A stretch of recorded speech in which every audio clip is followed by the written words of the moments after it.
Bienvenidos a una tierra antigua, bañada por el sol incesante de Egipto y marcada por la poderosa corriente del Nilo. Nuestra historia comienza no con un rey o un héroe, sino con un pueblo humillado. A los hijos de Israel, descendientes de Jacobán, habían llegado a Egipto en tiempos de hambruna, buscando refugio, pero ahora vivían como esclavos, bajo el yugo de un faraón paranoico y cruel. En la tierra de Gosén, donde vivían los israelitas, el aire era espeso con lamentos y miedo. El faraón, temiendo que esta población creciente pudiera unirse a sus enemigos, había decretado algo escalofriante. Todo niño varón hebreo que naciera debía ser arrojado al río Nilo. Era un intento despiadado de sofocar la esperanza y diezmar al pueblo. Fue en medio de este terror donde nació un niño. Sus padres, Amram y Jocabed, de la tribu de Leví, lo vieron y supieron al instante que no era un niño común. La tradición nos dice que era excepcionalmente hermoso, pero lo que realmente vieron fue su chispa de vida, un espíritu destinado a algo más grande. Jocabed, con un coraje que solo una madre puede conocer, logró esconder a su hijo durante 3 meses. Imaginen 3 meses de silencio sofocado, de respiración contenida, de un amor que se negaba a ser extinguido por el decreto. Pero un bebé crece, su llanto se hace más fuerte, y el riesgo de ser descubiertos era inminente. El momento de la verdad había llegado. Jocabed sabía que no podía simplemente entregarlo al río. Debía darle una oportunidad, por pequeña que fuera. Con manos temblorosas pero firmes, preparó una cuna, que también sería una nave, que era una pequeña arca de junco. La untó cuidadosamente con asfalto y brea para hacerla impermeable, un símbolo de su esperanza de que, aunque la tierra no podía protegerlo, el agua sí. Así que colocó al bebé en su interior, un pequeño tesoro, a merced del destino. El lugar elegido no fue un tramo cualquiera del Nilo, sino entre los carrizales de la orilla. Y allí, silenciosamente, lo depositó. Pero esta historia tiene un testigo silencioso y valiente: su hermana, Miriam, una niña con una sabiduría increíble, que se mantuvo a la distancia, observando los acontecimientos. Ella no solo fue una hermana, en ese momento crucial, fue la guardiana de su destino. El arca flotó y se detuvo, quizás por el destino, quizás por la corriente, en el preciso lugar donde la hija del faraón solía bañarse con sus doncellas. Cuando la princesa vio el objeto extraño, mandó a una de sus sirvientas a traerlo. Al abrir la cesta y ver al hermoso bebé hebreo llorando, su corazón se ablandó. A pesar de que conocía el decreto de su propio padre, la compasión, por una vez, triunfó sobre la ley. Fue entonces cuando Miriam, con la audacia de quien lo arriesga todo, se acercó. ¿Quieres que llame a una mujer hebrea para que amamante al niño por ti?, preguntó. La princesa, viendo una solución práctica, aceptó. Miriam, sin dudarlo, fue a buscar a la persona más adecuada para la tarea: en Jocabed, la madre del niño. Así, por una maravillosa ironía divina,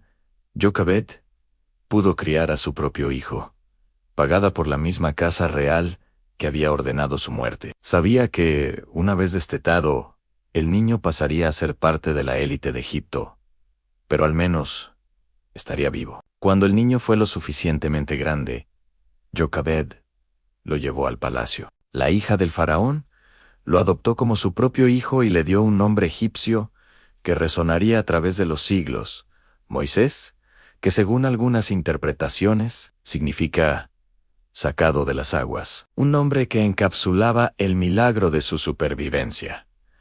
Moisés creció en un mundo de deslumbrante contraste. Su vida se desarrolló dentro de los opulentos muros de los palacios reales de Egipto, en Tebas o en Pi-Ramsés. Fue educado no solo en el lujo, sino en toda la sabiduría de los egipcios, como matemáticas, astronomía, jeroglíficos, política y estrategia militar. Llevaba las mejores ropas, comía los manjares más exquisitos y era a todos los efectos un príncipe. Creció con el porte de la realeza, la educación de los escribas y la autoridad de la sangre adoptiva. Tenía acceso al poder, al conocimiento y a la cima de la civilización de su tiempo. Sin embargo, no pudo ignorar sus raíces. Jochebed se había encargado de implantar en su corazón el conocimiento de su verdadero origen, de su pueblo, del Dios de Abraham, Isaac y Jacob. A medida que Moisés se convertía en un hombre joven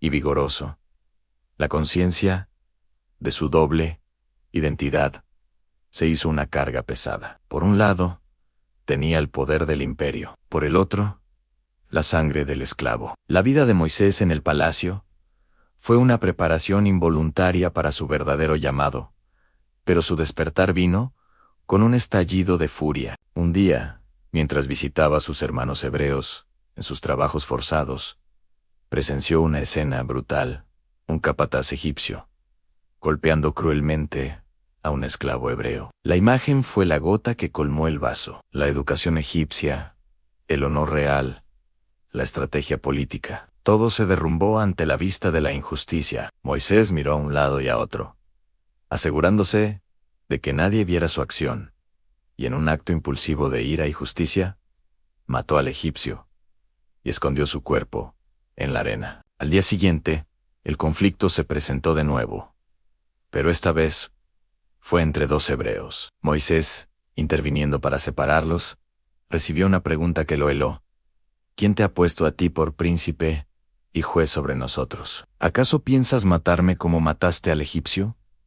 El secreto había sido revelado. El miedo invadió a Moisés. Si su propio pueblo lo sabía, el faraón no tardaría en enterarse. Y efectivamente, cuando el faraón escuchó lo que había hecho Moisés, buscó matarlo. De un día para otro, el príncipe se convirtió en fugitivo. Dejó atrás el lujo del palacio y se lanzó a la vasta y hostil soledad del desierto de Madián. Su refugio fue un pozo en la tierra de Madián, una región árida habitada por tribus seminómadas. Allí conoció a Séfora, hija de Jetro, el sacerdote de Madián. Se casó con ella y se dedicó a la vida simple y humilde de un pastor. El hombre que una vez había caminado sobre mármol, ahora caminaba sobre arena. El estratega militar ahora pastoreaba ovejas. Durante 40 largos años, Moisés se desvaneció en el anonimato. Se convirtió en un hombre del desierto,